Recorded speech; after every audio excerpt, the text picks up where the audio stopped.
fraco. Boa noite, povo de Deus. Paz do Senhor seja com todos, amém? Fala para essa pessoa bonita que está do teu lado, diga para ela, você. Mas aponta o dedão para ela, diga, você foi chamado para servir. Aleluia. Fala para outra pessoa, diga para ela, você foi chamado para servir. Vamos aplaudir bem forte a Jesus aí, amados. Aleluias. Amém. Nós fomos chamados para servir. Você sabe por que você está aqui nessa noite? Porque cada oportunidade que o Senhor nos dá de estarmos na casa dele é uma oportunidade a mais para sermos ministrados, para sermos moldados, a fim de que venhamos aprender a servir aquele que é digno de receber toda a honra, toda a glória e todo o louvor. Posso ouvir um glória a Deus aí? Amém, amados? Por que você precisa estar na igreja? Porque quando você está aqui neste lugar, o Senhor, através da palavra, Ele vai te moldando, Ele vai te habilitando, Ele vai te preparando. Porque o objetivo dEle comigo e com você, o objetivo do Senhor em nos pescar lá do mar do mundo e nos trazer para a sua casa, é nos preparar, é nos curar, é nos habilitar e nos enviar. Levante a tua mão para o céu e diga, Deus está me preparando para ser um enviado dEle. Glória a Deus, amado. Você vai curar pessoas em nome de Jesus. Você vai estender as mãos, você vai liberar a palavra, você vai profetizar e pessoas vão ser curadas, enfermos vão ser curados, cativos vão ser libertos. Eu posso ouvir um glória a Deus aqui. É isso que Deus quer da tua vida, meu querido, minha querida. Mas nós precisamos estar aqui. O diabo faz de tudo para você não estar aqui. O inimigo, ele se levanta 24 horas por dia para você não buscar, porque ele sabe que cada vez que você vem aqui, você louva, adora, glorifica, mas ouve a palavra. E a palavra vai te moldando, vai te colocando do jeito que Ele quer, para que você venha servi-lo. Deus tem bênção para você nessa noite. Amém? Profetiza para esse irmãozinho bonito, tá do teu lado. Deus tem bênção. Aproveita, já dá a paz do Senhor para ele aí, vai. Já dá a paz do Senhor aí, para essa pessoa da direita. É o Cristiano? Cara, eu vou até descer, peraí. Vamos aplaudir bem forte a Jesus aí, gente. Vamos aplaudir bem forte a Jesus aí. Rapaz. Glória a Deus. Saudade de você. Vai, aleluia. Cumprimenta aí, ó. Cumprimenta aí, vai. Cumprimenta essa pessoa da direita. Cumprimenta essa pessoa da esquerda. Sai do teu lugar aí. Dá a paz do Senhor para esse irmão aí, meu irmão. Aleluias. Ó, quão bom, suave é que os irmãos vivam em união. E é nessa união, é nesse espírito que Deus ele vai liberando a bênção dele sobre as nossas vidas. É nessa união e nesse espírito que Deus vai nos habilitando a cada dia. É nessa união, é nesse espírito, é nesse lugar que Deus ele vai trabalhando cada vez mais em nós. Glória a Deus. Deixa eu pedir uma coisa para você. Olha aqui para mim. Eu quero fazer uma confissão. Na verdade, eu vou ministrar a tua vida acerca de algo que Deus colocou no meu coração. Mas antes de eu falar o espiritual, vou contar para você uma coisa bacana. Gente, vocês não sabem. Amanhã será um grande dia na minha vida. Vocês vão achar que é bobagem. Parece ser bobagem. Mas amanhã será um grande dia na minha vida. Você acredita que depois de 7 anos eu vou voltar para a academia, cara? Vamos aplaudir bem forte a Jesus aí, vai. Porque, ó, não sei se você percebeu que eu uso umas camisas meio largas. Aí quem me olha de longe, diz assim, mas pastor, você não precisa, você está bem, você está alto e tal. Mas só eu sei o calombinho que tem aqui, ó. Tem um calombinho aqui, amém? E amanhã eu vou estar voltando para a academia. Essa é a parte bacana. Agora eu quero trazer para você a parte espiritual. Ao longo do tempo a gente ouve e a gente vê vídeos de pessoas falando acerca da importância dos exercícios físicos. E a gente vê especialistas que falam acerca disso, dos benefícios do exercício físico. Quando você faz exercícios físicos, você tem, né, uma probabilidade de viver mais. Muitos problemas crônicos, eles são curados através de você estar fazendo exercícios físicos regularmente. a tua saúde aumenta, a tua resistência aumenta. As dores que você sente no corpo, elas começam a diminuir. E quando a gente passa dos 40, quando a gente vai chegando aos 50, que é o meu caso, a gente vai começando a sentir uma dor aqui, uma dor ali. E muitos especialistas falam que quando você faz exercícios físicos, essas dores diminuem e em muitos casos até somem. Então qual é a conclusão que a gente chega? Que fazer exercício físico é muito bom. Você pode repetir isso? Diga, fazer exercícios físicos é muito bom. É bom para a saúde, qualidade de vida, longevidade. Você vai ficar uma pessoa com mais disposição. Enfim, são muitos os benefícios. Mas aí o Espírito Santo me levando para esse lado, usando os exercícios físicos para falar comigo, ele me fez fazer a seguinte pergunta: se fazer exercícios físicos é algo tão bom, por que é tão difícil, gente? Eu demorei, só que no MAP, a gente vai fazer 7 anos de MAP. Mas eu já não treino há muitos e muitos anos. Bota aí uns 15 anos que eu não sei o que é ir para uma academia. E a gente sempre soube que fazer exercício físico é bom para a saúde, é bom para o corpo, é bom para a mente. Mas se é tão bom, se dá durabilidade, se aumenta ali, né, a nossa estimativa de vida, se é bom para a circulação do sangue, se é bom para a coluna, se é bom para isso, se é bom para aquilo, por que é tão difícil a gente fazer? Por que a gente começa às vezes em uma semana, 2, 3, um mês e a gente para? E sabe o que o Espírito Santo ministrou ao meu coração? Porque o esforço é muito grande e o resultado não é imediato. Por que muitos de nós desistimos? Diga comigo, porque o esforço é muito grande e o resultado não é imediato. Para você ter uma ideia, eu fui fazer a minha avaliação na quinta-feira ou sexta-feira, agora eu não lembro. E o professor estava lá, né, fez a minha avaliação, fiquei todo sem graça, barrigudão, camarada saradão, fortão, né, a gente fica até constrangido, né? E o pior é que o camarada tinha a minha idade, meu Deus do céu, parecia que eu era pai dele. Mas tudo bem. Aí ele foi lá, fez a minha avaliação, aquela coisa toda.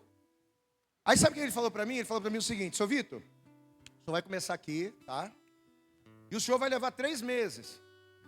Mas nos 3 primeiros meses, você não vai ver muita diferença, não. É só para você se acostumar com os exercícios. É só para você se acostumar com os aparelhos e com a rotina. Porque aí depois desses 3 primeiros meses, aí é que a gente vai começar a entrar mais firme. Eu falei, rapaz, então quer dizer que eu vou ralar 3 meses, eu vou suar 3 meses, vou olhar para a minha barriga e vou continuar vendo a mesma coisa. É isso que muitas das vezes dá o desânimo. Por quê? Porque o esforço é muito grande, mas o resultado não é imediato. E o Espírito Santo me fez pensar acerca disso. Nós vivemos um tempo em que por causa da internet, por causa da tecnologia, por causa das redes sociais, nós estamos muito acostumados ao imediatismo. Se eu quero saber alguma coisa, eu vou no Google, digito e na hora passa para mim ali uma lista de tudo que eu preciso. Se eu quero ir a algum lugar, é só eu procurar ali e já vai me dar. Se eu preciso fazer uma pesquisa, eu não preciso ir numa biblioteca e procurar em vários livros para poder achar. Não, eu vou no Google, já digito o que eu quero e ali já tem um estudo completo daquilo que eu preciso. Ou seja, nós vivemos uma geração do imediatismo, onde as respostas, onde os resultados são muito, muito rápidos. E por conta disso, quando não vemos esta mesma rapidez nos resultados da nossa vida, a gente acaba deixando as coisas para lá. Quando a gente não vê o imediatismo de Deus, quando não vemos o imediatismo de Deus na nossa vida financeira, quando não vemos o imediatismo de Deus na nossa vida profissional, na nossa vida familiar, no nosso casamento. Pastor, as coisas estão demorando tanto para se alinhar, quer saber do negócio? Eu vou deixar para lá. Quantas e quantas famílias estão se perdendo, quantos e quantos casamentos estão sendo destruídos, quantas e quantas pessoas estão deixando de viver coisas grandes, por quê? Porque apesar de se esforçarem muito por não verem o resultado imediato, as pessoas simplesmente desistem daquilo que é fundamental. Só que o Espírito Santo ministrou ao meu coração o seguinte: que tudo que é bom e tudo que é duradouro precisa ser construído. Repita comigo: tudo que é bom, tudo que é duradouro, não é imediato, não é da noite para o dia, mas precisa ser, repita, precisa ser construído. E posso te dizer uma coisa? Construir demora. Não é da noite para o dia que você vai construir um relacionamento saudável com seu filho. É no dia a dia. Não é da noite para o dia que você vai construir um relacionamento saudável, curado com a sua esposa, com o seu marido, com a sua casa. Não, leva tempo. É uma pedrinha de cada vez. É um pouco de areia aqui, é um pouco de cimento aqui.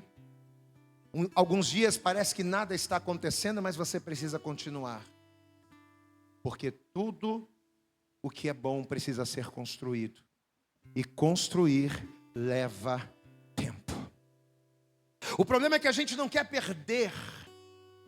Até porque muitas pessoas acham que isso é perder tempo. Mas muitas pessoas não querem perder tempo com coisas que dão trabalho. Rapaz, os homens de plantão, levantem a mão aí.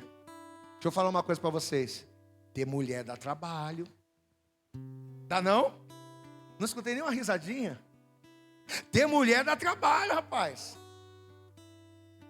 As mulheres, ter marido dá trabalho. Dá ou não dá? Amém? Mas Deus tem um propósito com o seu marido. Deus tem um propósito com a sua mulher. Deus tem um propósito com o seu filho. Deus tem um propósito lá naquele trabalho chato que Ele te colocou. Deus, Ele tem um propósito com todas as coisas que estão acontecendo na tua vida. Se você é um homem de Deus, se você é uma mulher de Deus, Deus tem um propósito, mesmo com as coisas difíceis que você está vivendo. E o propósito de Deus, ele só vai ser realizado se você não deixar de lado. Está difícil, está ruim, eu não estou vendo o resultado. Continua malhando. 1, 2, 1, 2, 1, 2. Pastor, mas meu marido está pesado. Continua lá. 1, 2. Você serve a Deus? Quem aqui serve a Deus? Levanta a mão e dá glória a Deus. Então continua lá. 1, 2, 1, 2. Quando você menos esperar, tu vai estar tanquinho. Tu vai estar do jeito. Tu vai estar forte, o teu casamento vai estar forte, a tua família vai estar forte, a tua vida financeira vai estar forte, e o nome do Senhor vai ser glorificado. Aleluias! Esaú, meu Deus, a gente já está pregando, Senhor, era só uma saudação. Eu vou pregar, não tem nada a ver, viu? Esaú, ele tinha algo grandioso nas mãos. A bênção da? Vocês têm que ir para o curso de teologia, hein? Vocês têm que ir para o nosso discipulado. A bênção da primogenitura. E ele vai abrir mão da bênção da primogenitura, sabe por quê? Porque naquele momento em que ele estava com fome, ele vai trocar a sua necessidade momentânea por uma bênção eterna. O imediatismo faz isso, ele faz a gente jogar fora bênçãos eternas por coisas momentâneas, por coisas passageiras, por coisas que podem até aliviar a minha fome naquele momento, que podem até resolver o meu problema naquele momento, mas lá na frente não vai me ajudar a construir nada duradouro. Quem aqui quer ter uma família duradoura e abençoada? Quem aqui quer ter um lar duradouro, abençoado, fortalecido? Quem quer ter uma vida profissional, uma vida financeira alicerçada e fortalecida? Diga glória a Deus. Invista tempo, se dedique. Assim como eu vou fazer na academia, pelo menos eu vou tentar. Mas eu vou estar lá, mesmo que eu não vejo tanquinho, mesmo que eu não vejo o calombo diminuindo, eu vou lembrar dessa palavra que eu estou te dando hoje. Ainda que eu não veja o resultado, eu vou perseverar. Porque é a minha perseverança em continuar que vai construir uma metodologia de vitória. Que vai construir uma rotina de vitória. E E eu profetizo isso sobre a sua vida também. Faz assim com a tua mão na posição de receber. Deixa eu te abençoar nesta noite. Senhor, em nome de Jesus. Eu não tenho dúvidas de que essa palavra veio do céu para nós esta noite. Eu não sei como esta pessoa entrou aqui.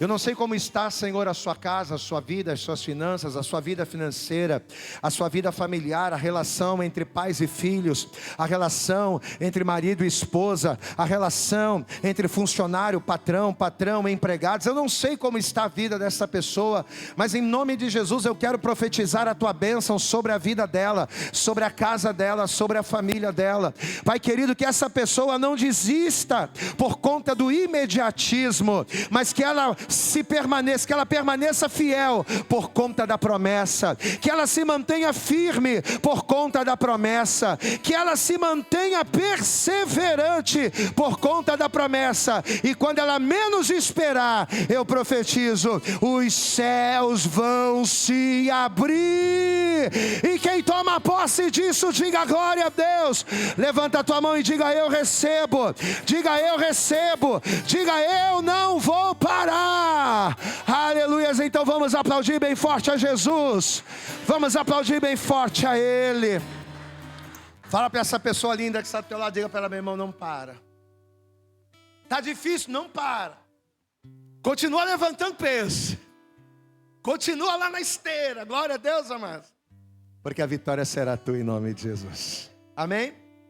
Agora sim, pega a palavra de Deus, por favor. Pega a Bíblia. Pastor, mas essa não era a pregação? Não, ainda não. Agora que a gente vai para a palavra de hoje. Eu gostaria que você abrisse comigo em Apocalipse, no capítulo de número 22. Último livro da Bíblia, livro das revelações. Deixa eu pedir uma coisa para você já de antemão. Que a partir desse momento que nada venha dispersar você. Que a partir desse momento que nada venha distrair você. Amém? Porque se a palavra de Deus ela é lâmpada para os pés, se ela é luz para o caminho, se a palavra de Deus é o que nos dá direção, é o que muda a nossa vida, é o que nos faz perseverar, então todas as vezes que você vier a esse lugar, você não pode de maneira nenhuma perder nenhum detalhe, porque às vezes uma palavra que a gente prega, às vezes uma frase, às vezes um exemplo, é o suficiente para que uma chave vire na sua vida. E Deus te trouxe aqui para que chaves sejam viradas, para que portas sejam abertas, para que acessos sejam liberados, a fim de que a bênção do Senhor seja manifesta. Amém? Às vezes a gente está no lugar da bênção. Preste atenção.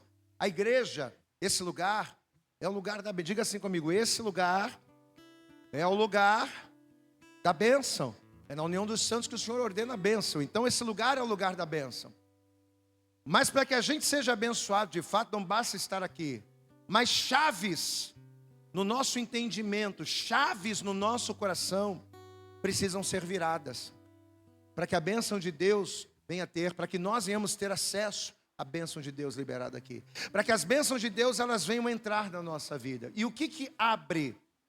O que abre essas portas? O que libera esses acessos? É a palavra de Deus na minha vida. Por isso que a gente pede muito, a partir de agora não conversa, você só vai dar glória a Deus, aleluia, glorificar, e nós vamos ver o que Deus tem para nós, amém?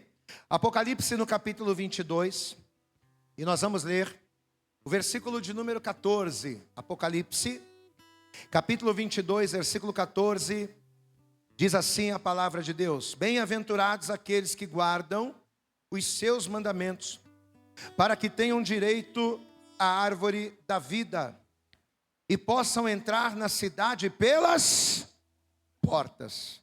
Eu não tenho que entrar pelos fundos, eu tenho que entrar pelas portas. Diga glória a Deus. Nós vamos entrar na cidade pelas portas. Mas olha o que ele diz aqui no verso 15.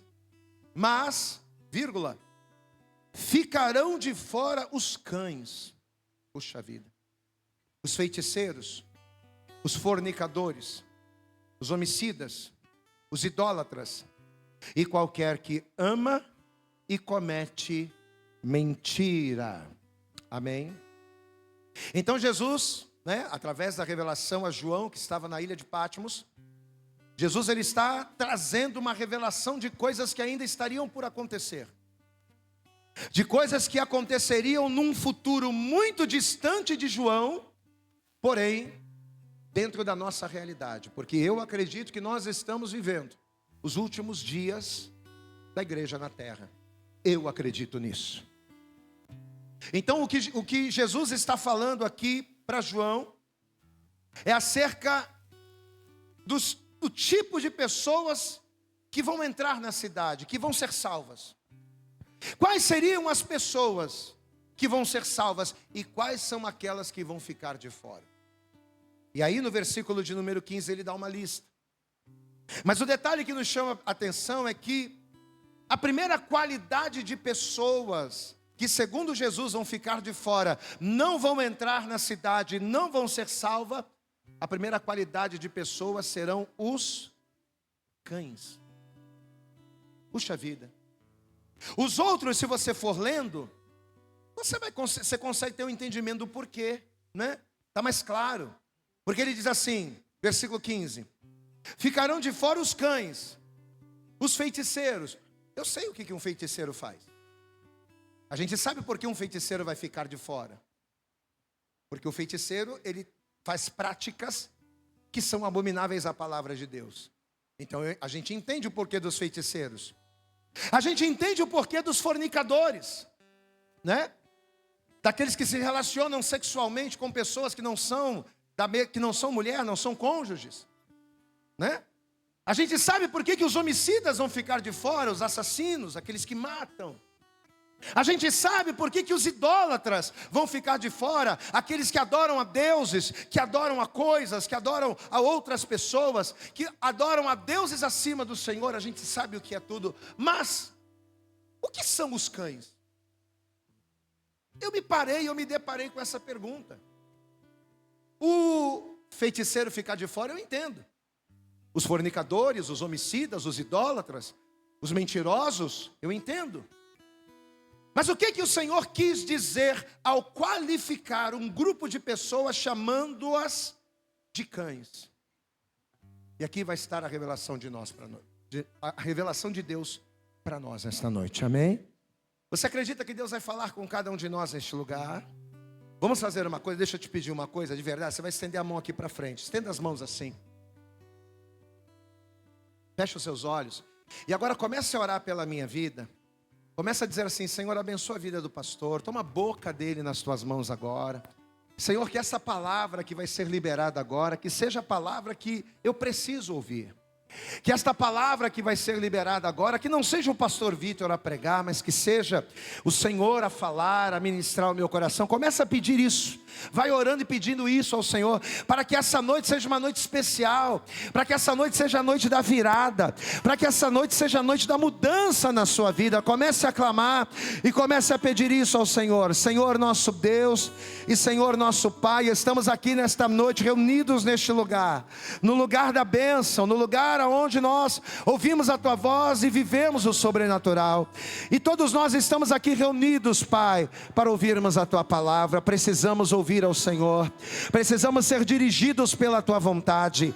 Então, em nome de Jesus, vai jogando por terra os impedimentos, as barreiras, os obstáculos e tudo aquilo que tentar impedir esta pessoa de receber ou de entender a Tua palavra. Fala conosco, Senhor, porque nós, os Teus servos, estamos aqui para Te ouvir. Ministre os nossos corações nesta noite.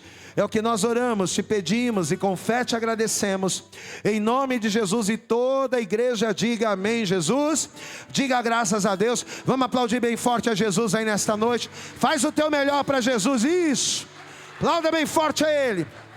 Diga glória a Deus. Por favor, sente no teu lugar. Como nós pedimos a partir de agora, eu quero que toda a sua atenção esteja voltada para aqui, para o altar. Olhe para mim, preste atenção. Eu quero começar essa ministração dizendo o seguinte: que quando o Senhor Jesus, aqui já glorificado, quando Ele entrega a João na ilha de Pátimos, esta lista, apontando o nome daqueles que ficarão de fora, citando as características das pessoas que não herdarão a cidade, que não entrarão na terra prometida. Ao citar todos os adjetivos descritos aqui, Jesus estava, na verdade, se referindo a uma única coisa. Porém, que se apresenta de várias maneiras diferentes. Quando Jesus ele dá uma lista para João acerca daqueles que ficariam de fora, Jesus está falando apenas de uma qualidade ou de um defeito, que na verdade se ramifica de várias formas. Ao falar daqueles que ficariam de fora, Jesus estava falando acerca da infidelidade. Repita comigo essa palavra, diga infidelidade. Pode ser melhor, diga infidelidade. Então seja por meio da feitiçaria, seja por meio do roubo, seja por meio da mentira, seja por meio da idolatria, seja por meio do misticismo, seja por meio dos assassinatos, seja por meio da fornicação ou do adultério, todos esses pecados descritos aqui como impeditivos para se entrar no reino, todos eles nada mais são do que variáveis derivados de um único mal, que é a infidelidade. Então, quando a gente fala de adultério, estamos falando de infidelidade.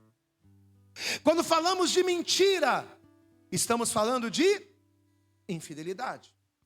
Quando falamos de roubo, de feitiçaria, de idolatria, nós estamos falando de quê? De infidelidade. Então, se tem uma coisa logo de cara que nós podemos identificar e nós podemos afirmar, é que seja qualquer uma dessas formas de infidelidade, aqueles que as praticam, aqueles que as aderem, segundo Jesus, não herdarão o reino de Deus. Então, se eu sou mentiroso e não largo a mentira, eu não vou entrar no reino. Eu posso entrar na faculdade sendo um mentiroso. Eu posso entrar num bom emprego sendo um mentiroso. Eu posso entrar num círculo social sendo um mentiroso. Mas no reino dos céus, eu não entro. Só que o grande problema, o grande detalhe que nos chamou a atenção, e que inclusive nos inspirou a ministrar essa palavra nessa noite, é que todos esses impeditivos que caracterizam a infidelidade de todos eles, o único que está implícito, o único que não está nítido, que não ficou clara a compreensão, o único que não ficou exposto claramente para o nosso entendimento, foi acerca dos cães. Não dá para a gente... O que Jesus quis dizer com os cães? A gente não entende. O texto diz: ficarão de fora os cães, os feiticeiros, os que se prostituem, os homicidas, os idólatras, qualquer que ame e comete a mentira. Isso tudo aí a gente entende. Mas quando ele fala os cães, o que pode ser os cães? Que forma de infidelidade os cães representam?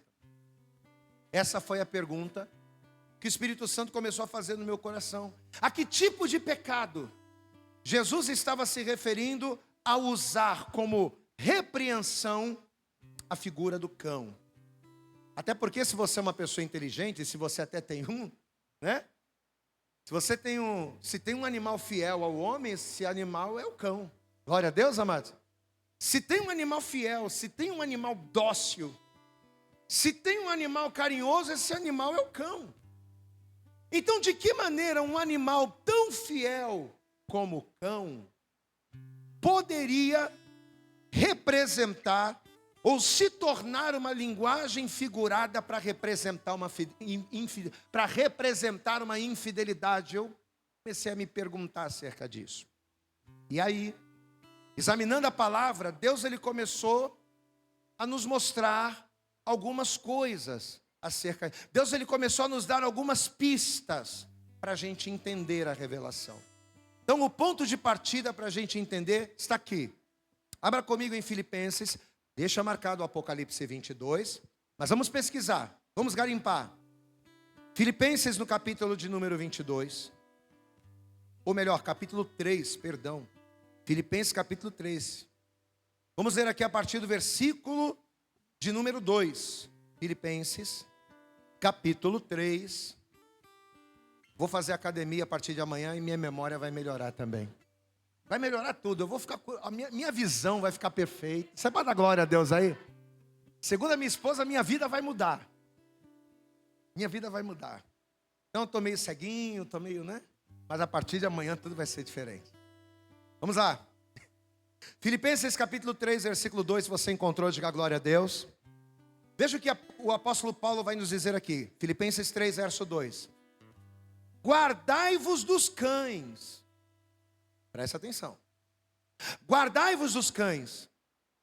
Guardai-vos dos maus obreiros. Guardai-vos da cortadura. Porque a circuncisão somos nós, que servimos a Deus em espírito. Não é qualquer um que serve a Deus, é aquele que serve a Deus em espírito. E nos gloriamos, não em nós ou naquilo que fazemos, mas nos gloriamos em Jesus Cristo. E não confiamos na carne. Glória a Deus. Então olha para cá, veja que Paulo, ao alertar os crentes de Filipos acerca dos falsos cristãos, ao alertá-los para o cuidado da falsa circuncisão, daqueles que se diziam fiéis, mas que não eram fiéis, ao alertar acerca desse tipo de pessoa, para representar essa categoria de infiéis, Paulo vai usar a expressão cão. Então ele está usando a expressão, a figura do cão, para representar o quê? Pessoas que se aproximavam do povo e que se diziam crentes e que se diziam santos e que se diziam circuncisos, ou seja, que tinham a marca do Senhor, mas que na verdade não tem. Você vê que o versículo 2 diz: guardai-vos, ou seja, toma cuidado, guardai-vos dos cães, guardai-vos dos maus obreiros, guardai-vos da cortadura. Então, segundo Paulo, olha para cá, aqueles que não serviam a Deus em espírito e não glorificavam a Deus, mesmo tendo o nome de cristão, mesmo se intitulando circuncisos, eles não passavam de infiéis. E esses infiéis eram chamados por Paulo de cães. Então, só por esse texto aqui de Filipenses, nós temos a comprovação do quê? De que o termo cão, de fato, é uma conotação à infidelidade. Glória a Deus, amados. Está batendo. Diga assim comigo, cão. Diga bem, ó, diga, cão está ligado à infidelidade. Mas aí você vai dizer, mas pastor, mas que tipo de infidelidade os cães representam? E aí em cima disso, né, a gente foi cavando um pouquinho mais. E aí em cima disso o apóstolo Paulo, alertando ali aos crentes de Filipos, a gente lembrou de algo, o Espírito Santo nos fez lembrar de algo que o Senhor falou através da boca do profeta Ezequiel, em cima desse tema. Abra comigo Ezequiel no capítulo 33. A gente está só garimpando, para a gente chegar no ponto. Livro do profeta Ezequiel, vamos ler o capítulo 3 primeiro, depois o 33. Ezequiel 3, Ezequiel no capítulo 3. Olha só o que o profeta ele vai falar aqui. Livro de Ezequiel, capítulo 3, versículo 16. Diz assim a palavra de Deus, preste atenção. E sucedeu que, ao fim de 7 dias, o que aconteceu, igreja? Veio a palavra do Senhor a mim dizendo, a Ezequiel, Senhor dizendo, filho do homem, eu, o Senhor, te dei por atalaia sobre a casa de Israel. E tu, da minha boca, ouvirás a palavra e avisá-lo-ás da minha parte. Diga glória a Deus. Então o que Deus estava falando aqui com o profeta Ezequiel? Deus estava dizendo assim, Ezequiel, eu tenho um propósito para a tua vida. Antes de você ser gerado no ventre da tua mãe, eu te fiz com um propósito. Quem crê que o Senhor te fez com um propósito aqui? Diga glória a Deus. E sabe qual é o propósito de eu ter te constituído, de eu ter te formado, Ezequiel? Para que você fosse atalaia sobre a casa de Israel.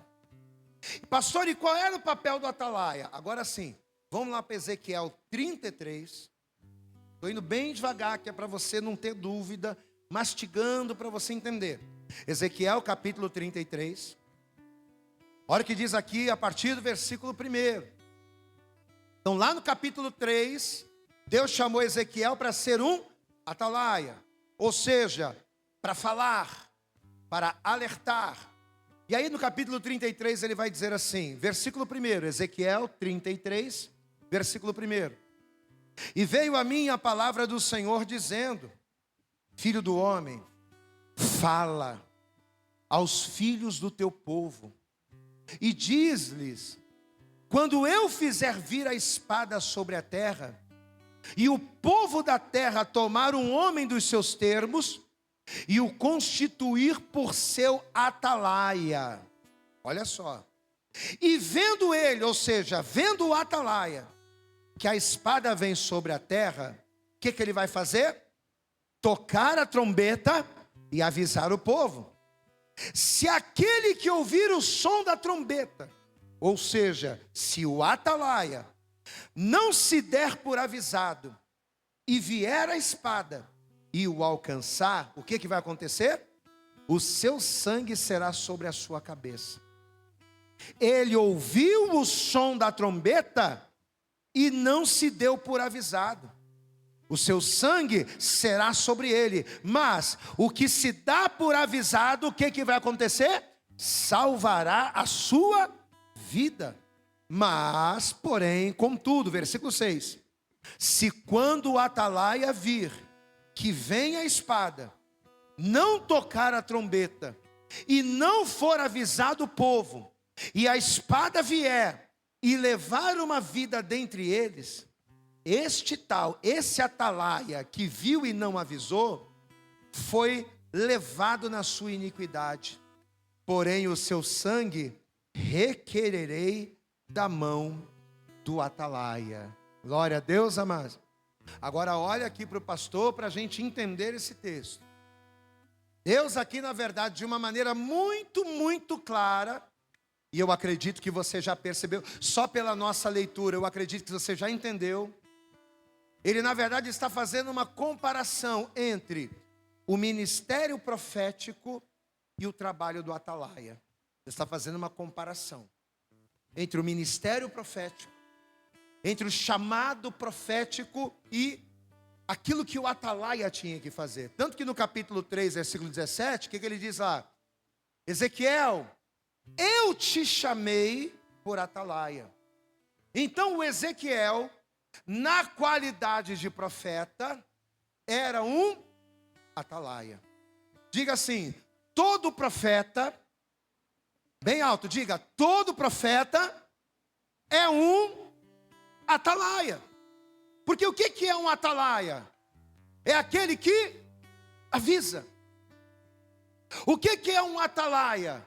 É aquele que está vendo a espada vindo, está vendo o problema acontecendo, está vendo o perigo chegando, e o que ele faz? Opa, vou avisar ao meu povo, vou avisar ao meu exército, vou avisar ali, né, o meu batalhão, para que eles fiquem atentos.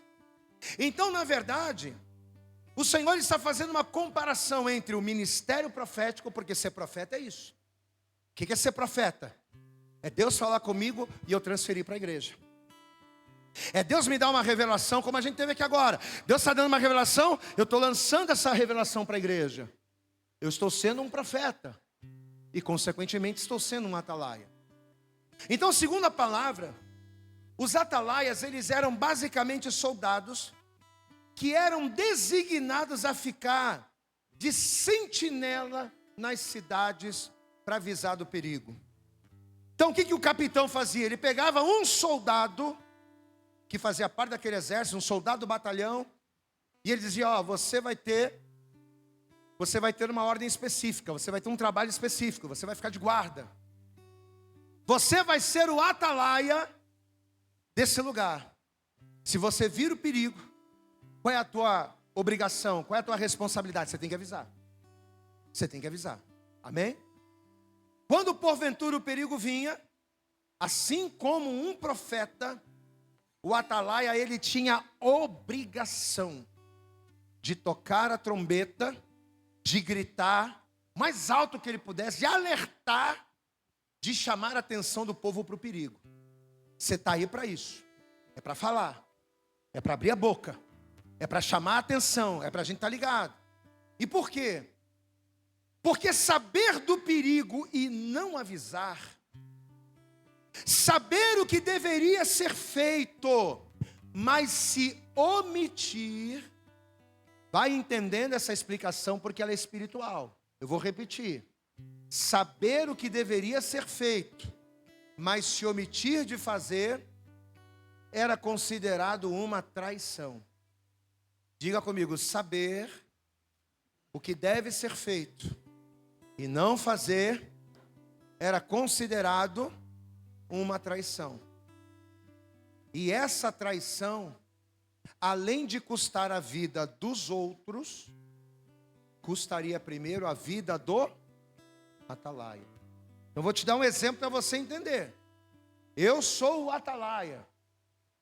O general, o comandante, o oficial imediato, ele me designou para ser o atalaia. Então eu estou no lugar mais alto, eu estou lá na torre. Eu tenho que ficar de guarda.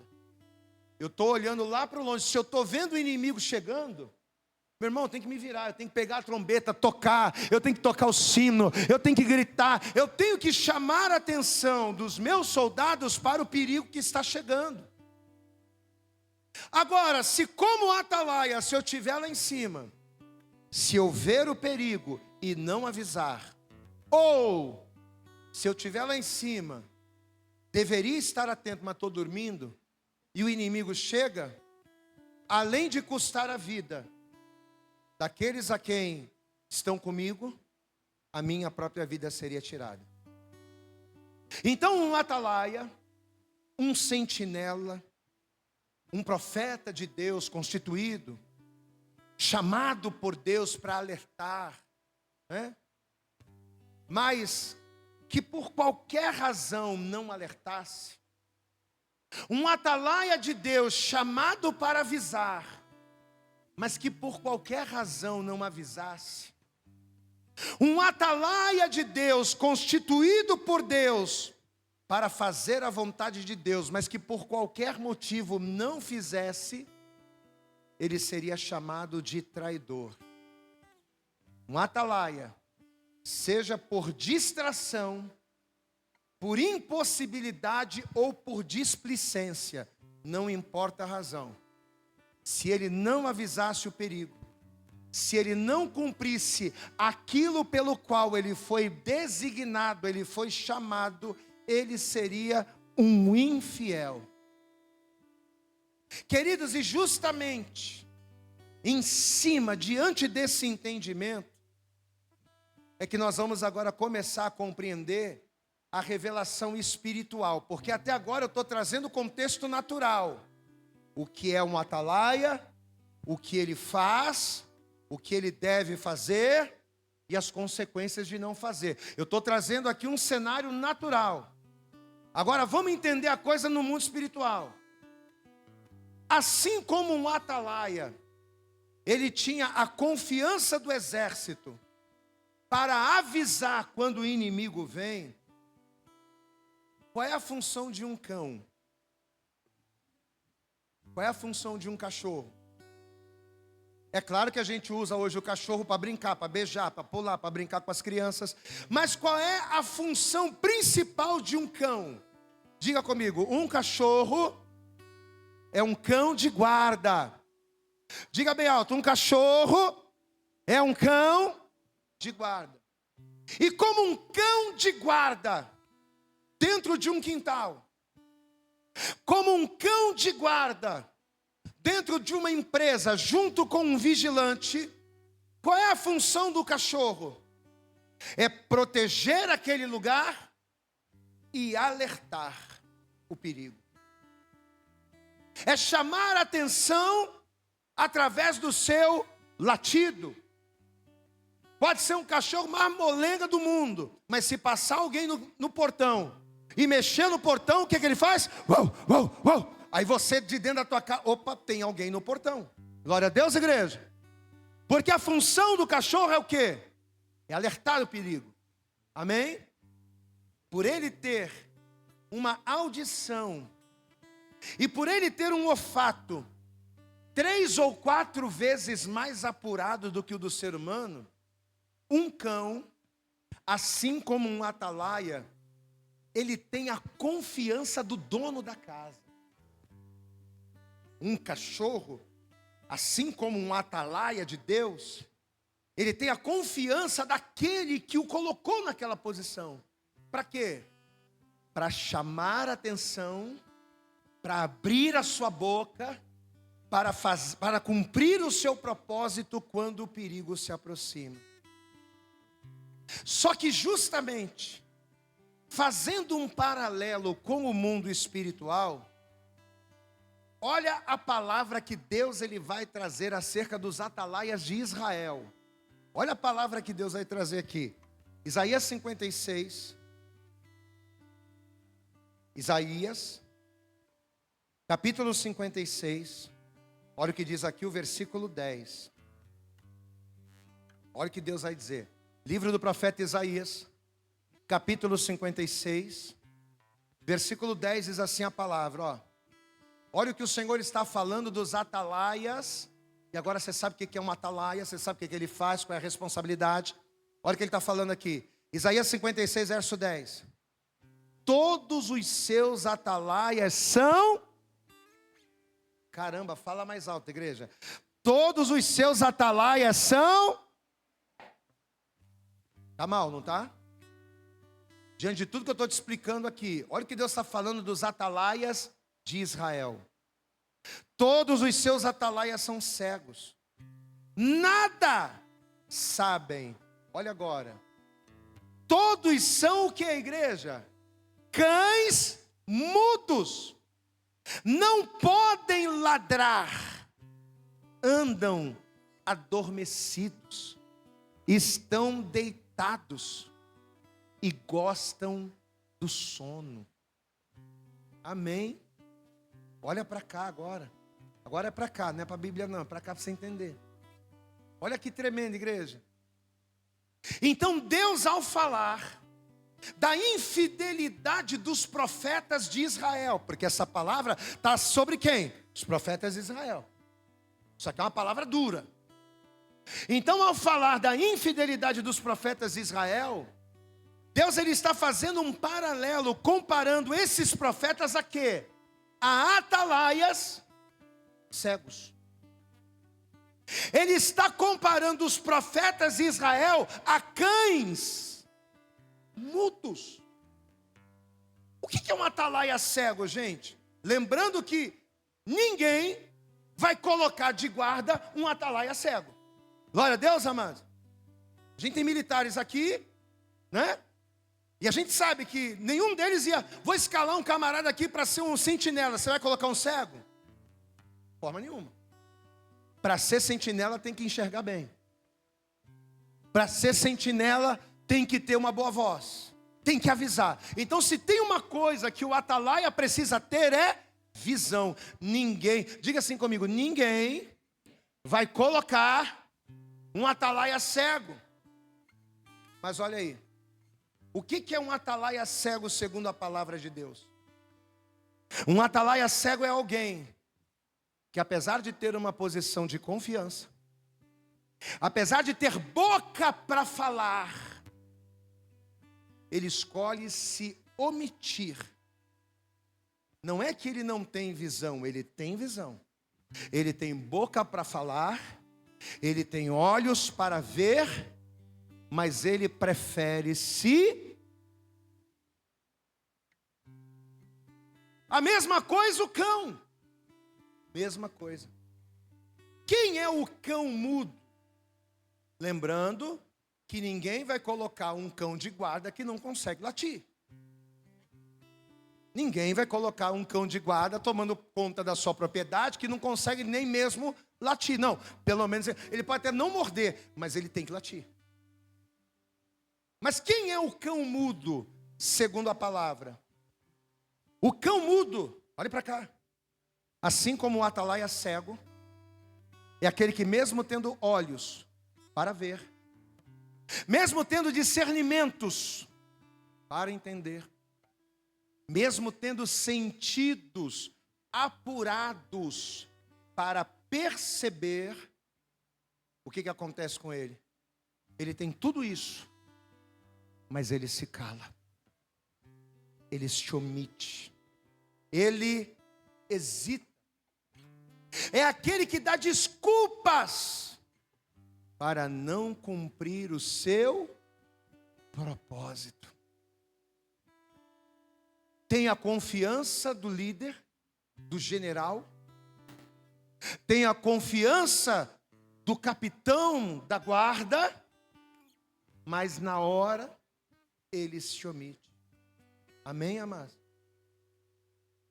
Amados, e quando nós omitimos, quando eu, quando você, quando cada um de nós, como servos de Deus, quando nós nos omitimos de fazer aquilo para o qual Deus nos chamou, Deus te chamou para quê?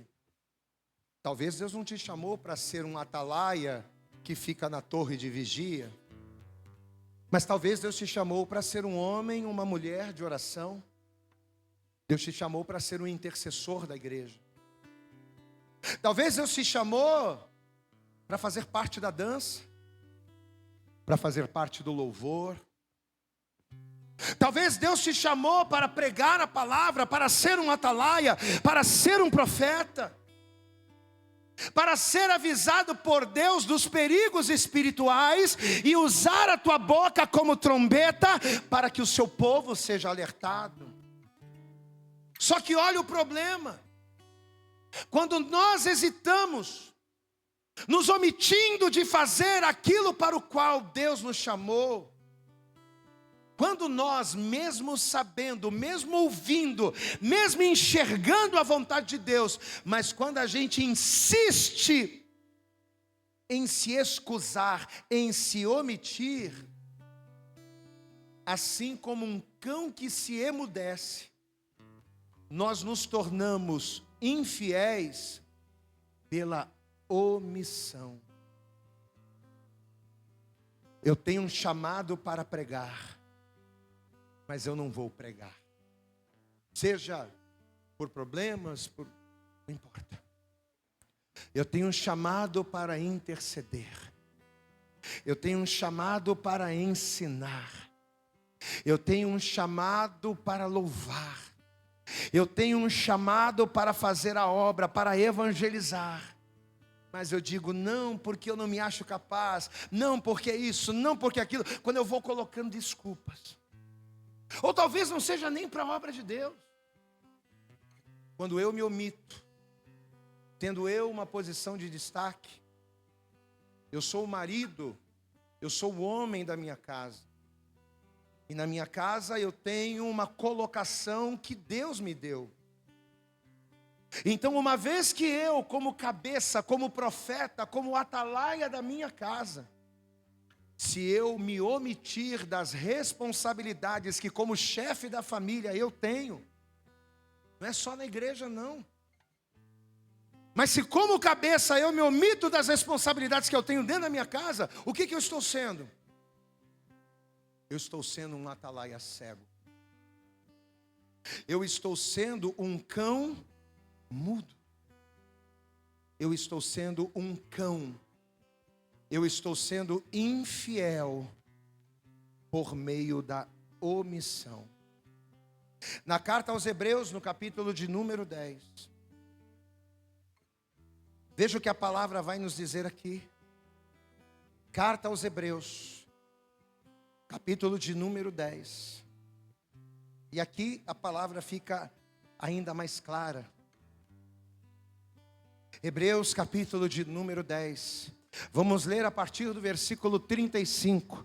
Carta aos Hebreus, capítulo 10, verso 35, diz assim a palavra de Deus: não rejeiteis, pois, a vossa confiança, não rejeites a vossa confiança, que tem grande e avultado galardão, porque necessitais é de paciência, para que depois de haver desfeito, se posicionado, cumprido a vontade de Deus, aí sim possais alcançar a promessa, porque ainda um poucochinho de tempo, e o que há de vir, virá, e não tardará. Diga glória a Deus. Mas ele continua dizendo: mas o justo viverá pela fé. E se alguém se retirar, e se alguém olhar para trás, e se alguém se calar, se deixar de posicionar, se omitir, a minha alma não tem prazer nele. Versículo 39. Mas nós, porém, não somos daqueles que se retiram para a perdição, mas daqueles que creem para a conservação da alma. Abre a tua boca, atalaia. Abre a tua boca e glorifica. Você não é daquele que se omite, você é daquele que glorifica. Vamos aplaudir bem forte ao Senhor. Se tu é daquele que glorifica, aplauda bem forte a Ele. Aleluias. Veja que coisa tremenda. Aqueles que recuam, aqueles que hesitam, aqueles que retrocedem. O que o Senhor está falando aqui? Deus não tem prazer nele. E sabe por quê? Que aqueles que recuam, aqueles que retrocedem, aqueles que se omitem, sabe por que Deus não tem prazer neles? Tiago capítulo 4, verso 7. Porque aquele, pois, que sabe fazer o bem, mas não faz, aquele que sabe o que deve falar, aquele que sabe o que deve fazer, aquele que sabe e que viu, mas que se omite, aquele que sabe o bem que deve fazer e não faz, comete o que, igreja? Pecado. E a pergunta é: qual é o pecado que aquele que sabe o bem que deve fazer e não faz, comete? Qual é o pecado que aquele que se omite comete? O pecado nós vimos, é o da infidelidade. O pecado, diga comigo, o pecado é a infidelidade. Agora aí, que tipo de infidelidade é essa? É a omissão, é a traição. Aí a gente cai no texto inicial de Apocalipse capítulo 22. Aí fica fácil da gente entender. Quando Jesus ali aparece para João, e ele começa a dar uma lista daqueles que ficarão de fora. Ficarão de fora os homicidas, os mentirosos, os fornicadores, os feiticeiros. Mas ficarão de fora primeiro quem, igreja? E o que são os cães? Quem são os cães?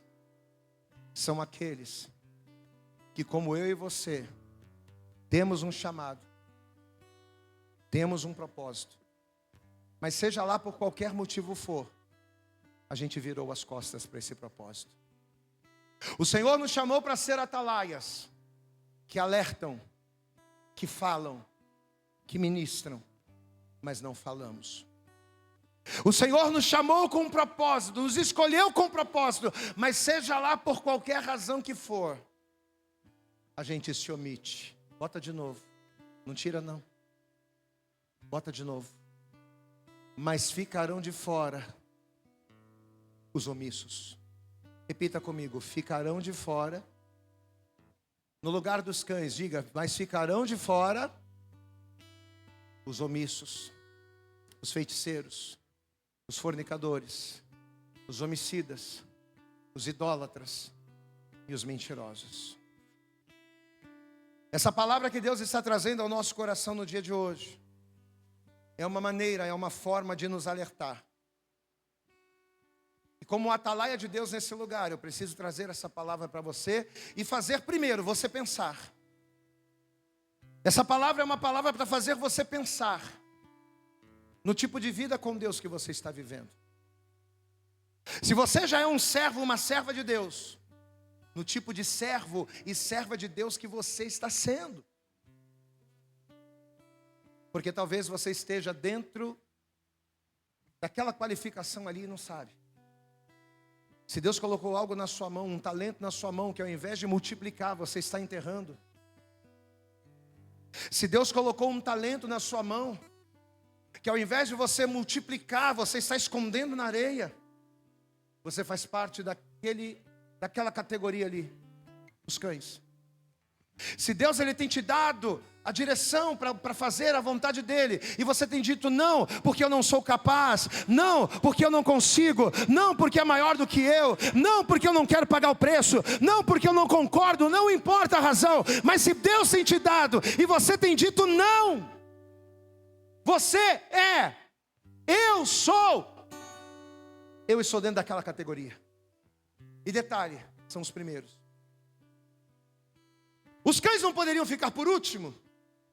Ele poderia dizer, ficarão de fora os feiticeiros, os fornicadores, os homicidas, os idólatras, os mentirosos e por último, os cães. Mas os cães são os primeiros. Sabe por quê? Pergunta para mim, pastor, por que os cães são os primeiros? Pergunta para mim, pastor, por que os cães são os primeiros? Sabe por quê? Porque a justiça de Deus, ela começa dentro da casa dele. O juízo de Deus, ele começa dentro da casa dele. Os cães são aqueles que um dia receberam a graça, receberam a direção, receberam talentos, produziram frutos, mas pegaram os seus frutos e os colocaram na areia.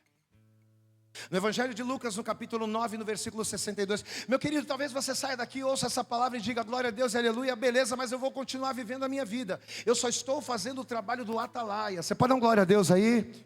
Eu só estou te avisando. Porque talvez você diga, não tem nada a ver, eu estou indo na igreja, eu estou caminhando, ok, mas se você é omisso, você vai ficar de fora. Você está na igreja, glória a Deus, você dá glória a Deus e aleluia, glória a Deus. Você vem nos cultos, você toma a Santa Ceia, glória a Deus. Mas se você está agindo dessa forma, você vai vir na igreja, como eu falei no início. De qualquer maneira, eu posso entrar num ambiente de trabalho, eu posso entrar num ambiente social, mas não é de qualquer maneira que eu vou herdar o reino dos céus. Para herdar o reino dos céus eu tenho que me posicionar. E a palavra que Deus está dando para esse atalaia aqui, é para que haja um conserto, um posicionamento nosso. É para você olhar para dentro de você mesmo e dizer, até onde essa palavra está falando comigo? Até onde eu tenho sido esse atalaia cego? Até onde eu tenho sido esse cão mudo? No Evangelho de Lucas, no capítulo 9, e essa aqui é para a gente finalizar. No versículo de número 62, a Bíblia diz assim, e Jesus lhe disse, ninguém, repitam comigo, diga, ninguém que lança a mão do arado e olha para trás é apto para o quê? É apto para quê?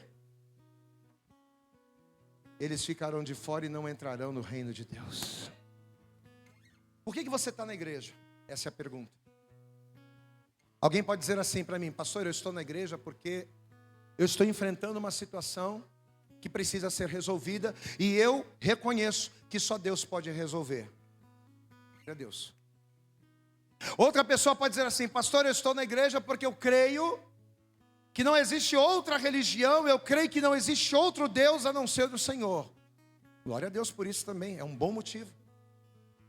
Eu estou na igreja, pastor, porque eu cansei de viver uma vida errada no mundo e a partir de agora eu quero viver uma vida correta e eu sei que Deus pode mudar a minha vida. Excelente motivo. Glória a Deus também. Todos esses motivos são muito bons. Mas você sabe qual é o motivo principal de nós estarmos na igreja? Você sabe qual tem que ser a razão principal de mover você a estar aqui 3 dias ou 2 dias por semana, a você estar na rede, a você estar na obra, a você ouvir a palavra? Você sabe qual tem que ser a razão que tem que mover o teu coração? É eu estar aqui para estar sendo preparado para entrar no reino de Deus. Você pode ter sido trazido para cá por qualquer outro motivo. Deus pode ter usado qualquer tipo de isca para te trazer para cá. Mas uma vez aqui, o que tem que mover você é entrar no reino dos céus, no reino de Deus. Então, meu irmão, em nome de Jesus, não seja omisso, não seja um atalaia cego, não seja um cão mudo. Abra a tua boca, glorifica o Senhor e se posiciona, porque Deus vai mudar a tua história. Vamos aplaudir bem forte ao Senhor. Quando você se posicionar, Deus vai se manifestar. Levanta a tua mão e diga: quando eu me posicionar, Deus vai se manifestar. Quando é que você vai se posicionar? Pode ser hoje, diga glória a Deus. Pode ser hoje, você pode estar aí ouvindo a palavra dizendo: meu Deus, como Deus está falando comigo, hoje eu vou mudar a minha vida. Pode ser hoje. Como também você pode dizer: mas também não é tanto assim, né? Também não precisa de tanto. Eu não sou